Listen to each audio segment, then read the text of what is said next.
palavra do nosso Deus com os irmãos.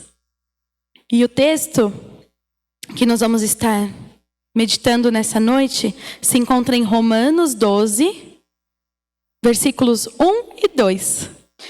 É um texto bem curtinho, que todos os irmãos conhecem, mas que traz muitos ensinamentos para as nossas vidas. Nós vamos falar a respeito do novo de Deus. Nós vamos falar a respeito de consagração a Deus, transformação da nossa mente e fidelidade na vida cristã. Romanos 12, 1 e 2. Diz assim: rogo-vos, pois, irmãos, pela misericórdia de Deus, que apresenteis o vosso corpo em sacrifício vivo, santo e agradável a Deus, que é o vosso culto racional. E não vos conformeis com este mundo, mas transformai-vos pela renovação do vosso entendimento, para que experimenteis qual seja a boa, agradável e perfeita vontade de Deus. Senhor, obrigado, Senhor, pela sua palavra nas nossas vidas, Senhor. Esteja, Senhor, falando nesse momento aos nossos corações. Em nome de Jesus. Amém. Irmãos, todo começo de ano, nós carregamos uma promessa, às vezes não falada, mas silenciosa nos nossos corações, de que agora vai ser diferente. Nós normalmente passamos a virada do ano orando e entregando as nossas vidas, a daquele próximo ano, os nossos dias ao Senhor. Tem o culto aqui na igreja da virada do ano, os irmãos que não passam aqui passam em casa, mas eu tenho certeza que o desejo do coração de todos é entregar o ano que está se iniciando nas mãos do nosso Deus. E nós sempre temos a esperança de uma mudança. Agora eu vou fazer algo diferente, né? Alguns falam assim, esse ano, irmãos, todo ano eu tenho o plano de começar o ano e iniciar a academia, só que nunca acontece da forma que eu espero. Às vezes eu vou uma semana e depois já não vou mais. Às vezes, a gente sempre tem vários sonhos. Nesse ano eu vou trocar de carro. Nesse próximo ano eu vou assumir algum ministério na igreja. Nesse próximo ano, e cada irmão tem diferentes sonhos e diferentes planos. Nós planejamos e recomeçamos. Um novo ciclo se inicia com novas metas. O mundo ensina que o tempo por si só tem poder para mudar. Mas as Escrituras nos ensinam algo mais profundo. O coração humano é especialista em mudar a forma sem mudar a essência. A Bíblia não fala de ano novo. A Bíblia promete novo coração, nova criação, um novo céu e uma nova terra. E para vivermos coisas verdadeiramente novas, nós precisamos transformar a nossa mente e o nosso coração. Se nós queremos algo novo, nós precisamos ter novas atitudes. O novo que não se transforma continua sendo velho. Se nós não tomarmos uma atitude, nada vai mudar. Irmãos, e quando nós falamos em transformação e em mudança, as coisas mudam e às vezes de forma muito rápida. Há 5 anos atrás, eu acho que nenhum dos irmãos imaginava a inteligência artificial. Irmãos, hoje com a inteligência artificial faz quase tudo. Eu tive uma reunião essa semana com o moço que faz nosso site, e ele começou a falar assim, para que você vai contratar alguém para fazer isso? A inteligência artificial faz. Para que você precisa daquilo? A inteligência artificial faz. Então, muito mais do que a gente está acostumado no nosso dia a dia, as coisas vão mudando de forma muito rápida. Irmãos, eu casei há 8 anos, parece que foi ontem. E quando essa semana eu estava vendo o vídeo do meu casamento, parecia um vídeo muito antigo, irmãos. A filmagem, eu falei, nossa, não é possível que a câmera do celular era tão ruim assim. Só se passaram 8 anos. E quando eu pegava a fita da minha mãe, aquela fita cassete do casamento dela, né, colocava lá, eu falava, nossa, que vídeo velho, né? Não tinha nem cor. Aí quando eu casei, eu já achei que a filmagem era a melhor do mundo. E aí eu olhando hoje, eu vejo que as coisas vão mudando de uma forma tão rápida, aonde o meu casamento que foi há 8 anos atrás, a filmagem já está ultrapassada. Tudo muda muito rápido. E nós somos bombardeados o tempo todo por novidades. Nós temos que sempre ter algo novo, porque as pessoas precisam de algo novo, como se isso fosse suprir todas as nossas carências, os nossos vazios e as nossas necessidades. Mas nós precisamos entender, irmãos, nessa noite, a única novidade que realmente importa é a nova vida com Cristo. Isso é o que realmente importa. O novo de Deus é sermos novas pessoas, com novas atitudes, novos costumes e novo caráter. Nós já passamos pelo Natal e no dia 6 de janeiro nós entramos no tempo litúrgico, o tempo da Epifania. E o tempo da Epifania vai até a Quaresma. E esse é o período, irmãos, em que a igreja proclama que Deus se revelou em Cristo. Celebramos a manifestação de Cristo ao mundo. E essa revelação de Cristo mudou tudo nas nossas vidas. Mudou o tempo, a história, o sofrimento e o futuro. Na Epifania, proclamamos que Deus não está distante. E é esse Deus que se revelou e que faz nova todas as coisas que nós servimos. Por isso, a pergunta dessa noite não é o que você quer fazer de novo este ano, mas o que Deus está fazendo de novo em você. O significado bíblico para novo, a palavra novo, kainos, a palavra, ela não significa algo recente ou moderno, mas algo renovado em sua essência. E é disso que o apóstolo Paulo está tratando aqui nesse texto. Paulo dedica, irmãos, na carta aos Romanos, do versículo 1 ao 11, ele se dedica para explicar o grande plano redentor estabelecido na eternidade. E dos capítulos 12 a 16, ele aplica essa verdade teológica à vida prática.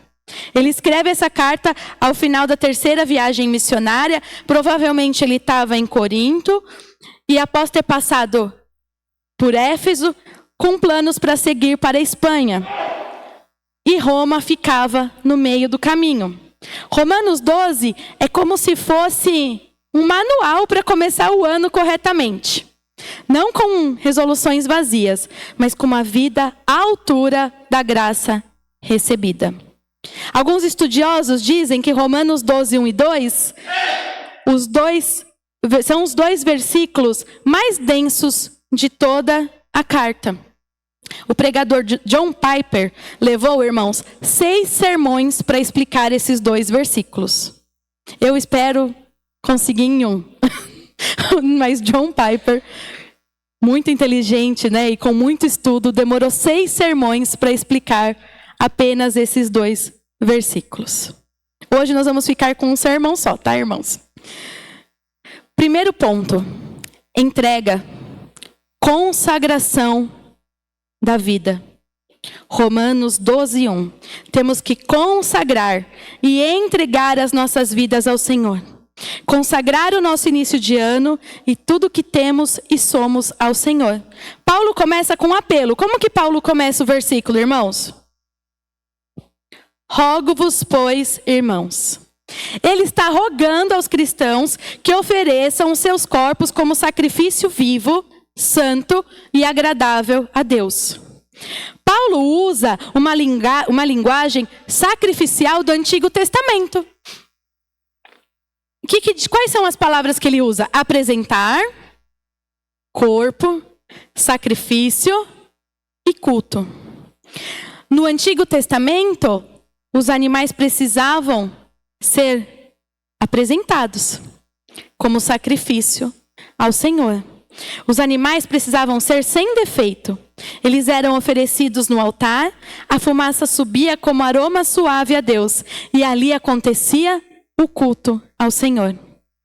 Agora Paulo afirma algo radical. O que ele afirma?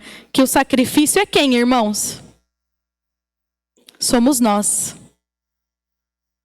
Quando ele fala de corpo, ele fala da pessoa por inteiro. Ele fala a respeito da mente das pessoas, do coração, da personalidade e tudo que nós somos. É uma entrega completa e absoluta. Assim como os animais eram apresentados, temos que nos apresentar diante de Deus. E aí fala que nós temos que ser um sacrifício vivo, porque não precisamos morrer. Por quê, irmãos? Porque Cristo já morreu por nós. Viver em atitude de entrega, submissão e renúncia. Isso se chama consagração. Nossa vida inteira precisa estar continuamente no altar de Deus. A base da entrega são as misericórdias de Deus. Essas entregas, a nossa entrega ao Senhor, não nasce do nosso próprio esforço, do esforço humano, mas do entendimento das misericórdias de Deus, que Paulo explicou nos capítulos 1 a 11 de Romanos. E ele fala sobre, nesses capítulos, irmãos, eleição soberana antes da fundação do mundo. Eleição soberana antes da fundação do mundo. Substituição por meio de Jesus Cristo na cruz. Justificação pela graça, mediante a fé. Adoção como filhos. Concessão do Espírito Santo como selo e penhor. Inclusão dos gentios na igreja mediante a graça de Deus. Estes são os atos de Deus para nos salvar, sem nós merecermos. Onde através da graça, Ele nos escolheu antes da fundação do mundo. E tudo isso sem merecimento algum.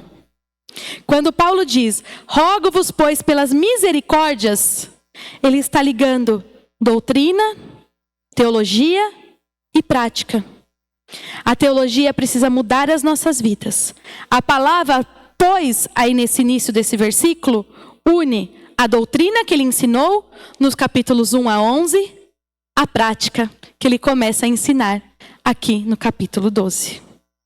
Se nós entendermos o que Cristo fez por nós, nós entregamos as nossas vidas por completo a Ele.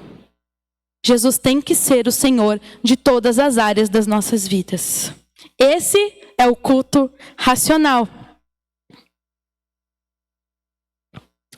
O que diz aí no versículo?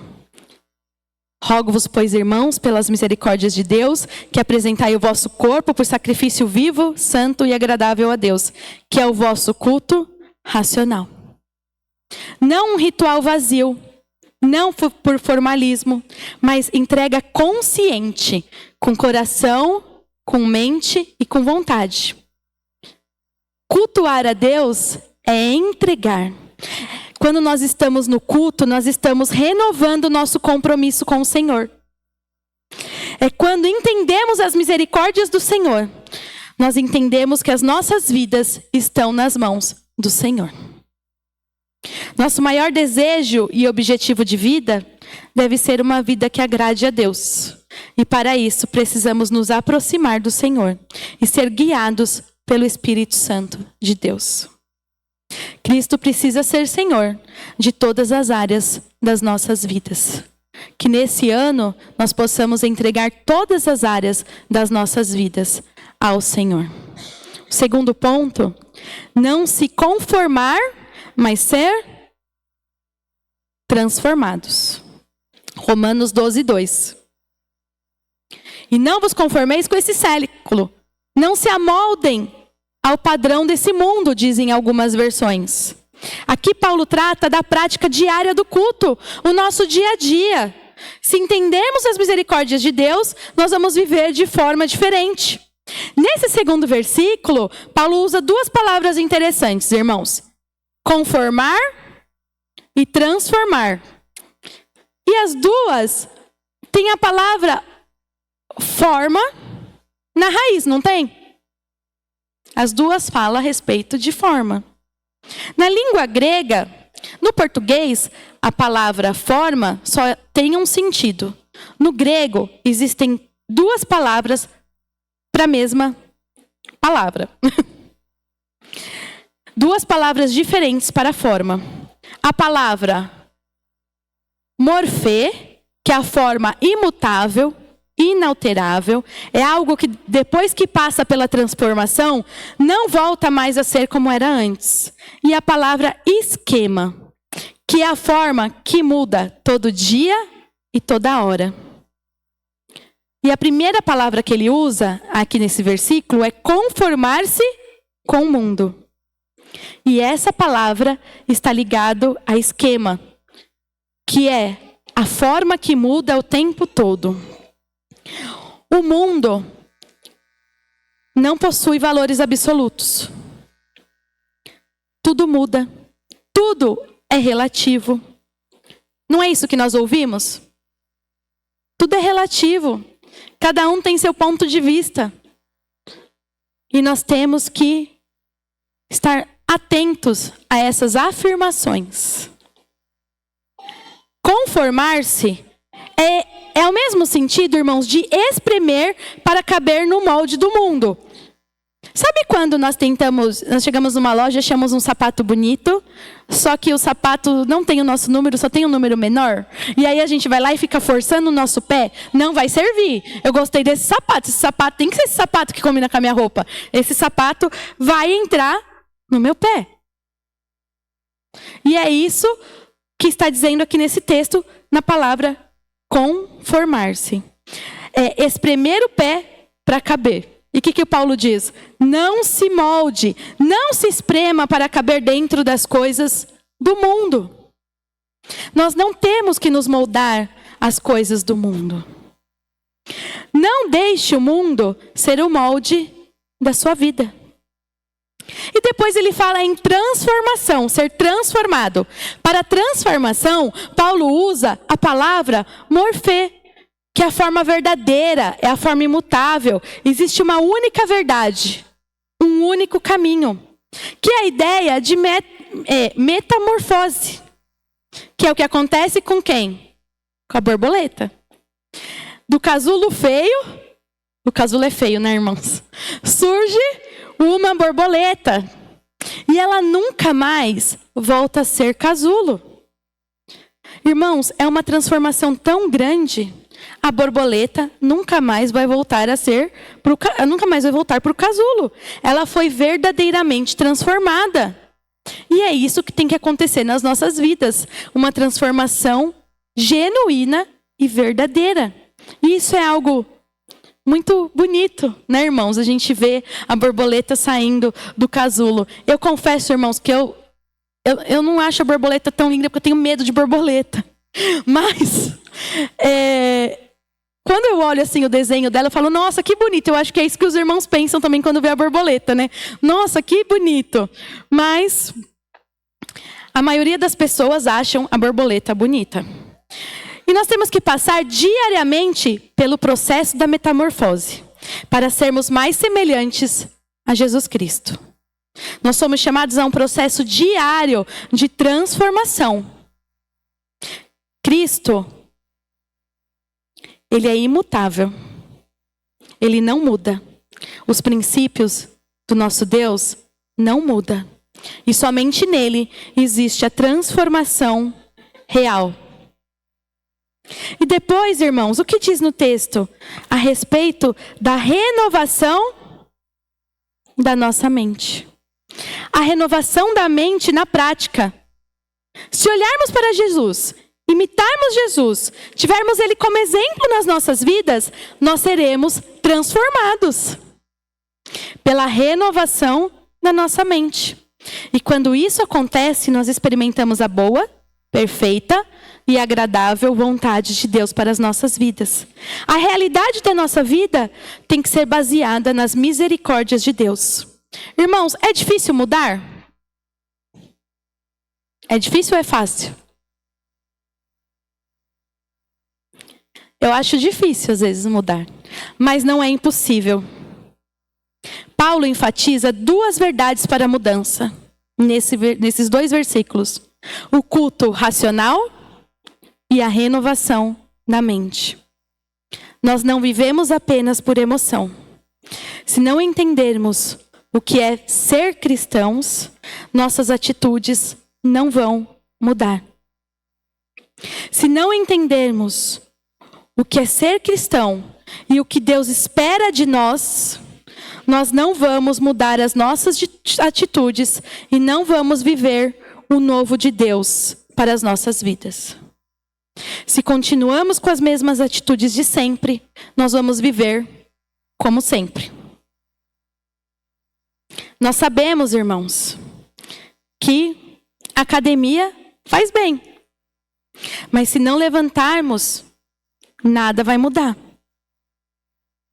Se nós não formos até a academia, nada vai mudar. E nós só vamos quando nós entendermos o benefício de ir.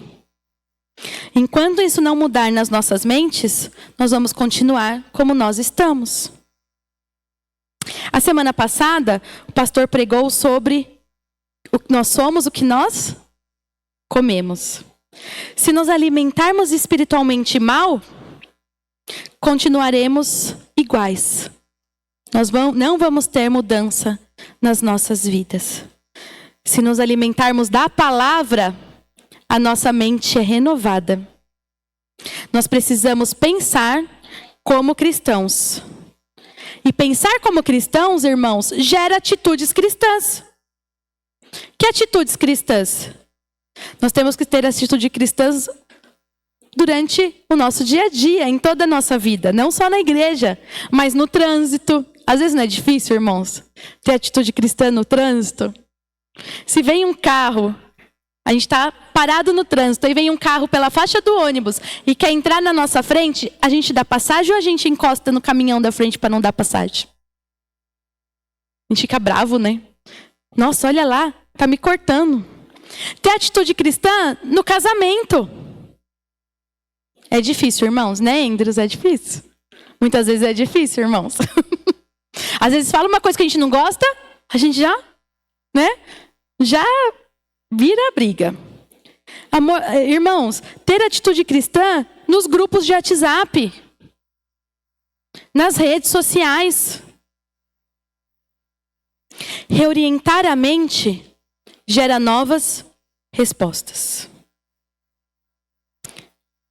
E essa é a vontade de Deus. Quando a mente é renovada, experimentamos a vontade de Deus, que é boa, agradável e perfeita. E existe, irmãos, dois tipos de vontade de Deus. A vontade de Deus revelada e a vontade de Deus secreta. A revelada, irmãos, está aqui, na palavra. É aquilo que ele já deixou nas Escrituras. É o óbvio. Nós não precisamos perguntar se é da vontade de Deus, por exemplo, que eu honre meu pai e minha mãe. Porque já está escrito aqui na palavra, não está? Para honrar pai e mãe. Eu não preciso perguntar para Deus, Senhor, é da sua vontade que eu ame meu irmão? Por quê? Já está escrito na palavra. Que eu tenho que amar o meu próximo como a mim mesmo. Essa é a vontade de Deus revelada na palavra para todos nós. Existe a vontade, eu não sei se essa é a palavra certa, mas a vontade secreta de Deus. A providência pessoal. Os planos individuais que Deus tem para cada um de nós.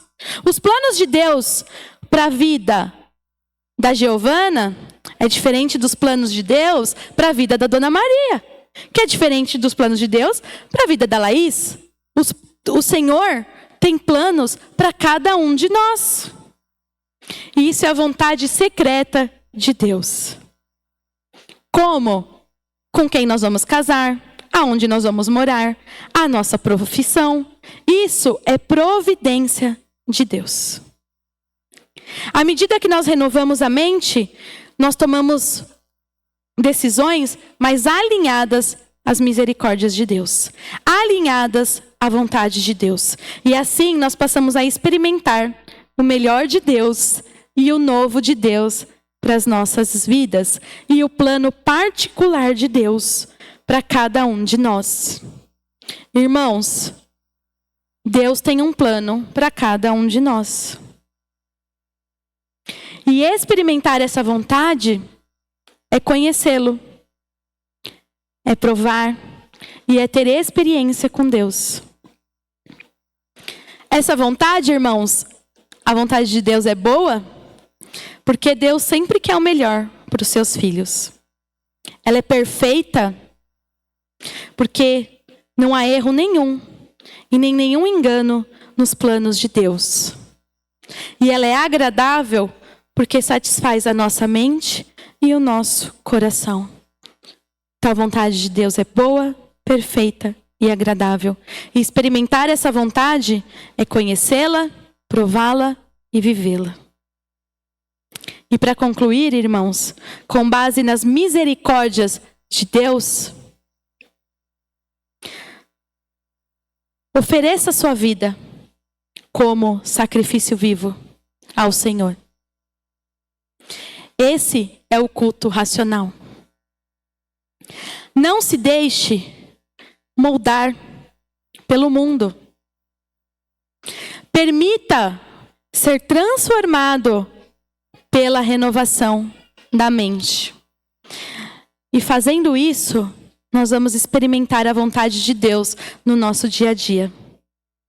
Nossas vidas têm uma razão e um sentido. O cristianismo começa com a misericórdia do nosso Deus e depois vem a prática. Deus teve a iniciativa. Ele primeiro fez algo por nós.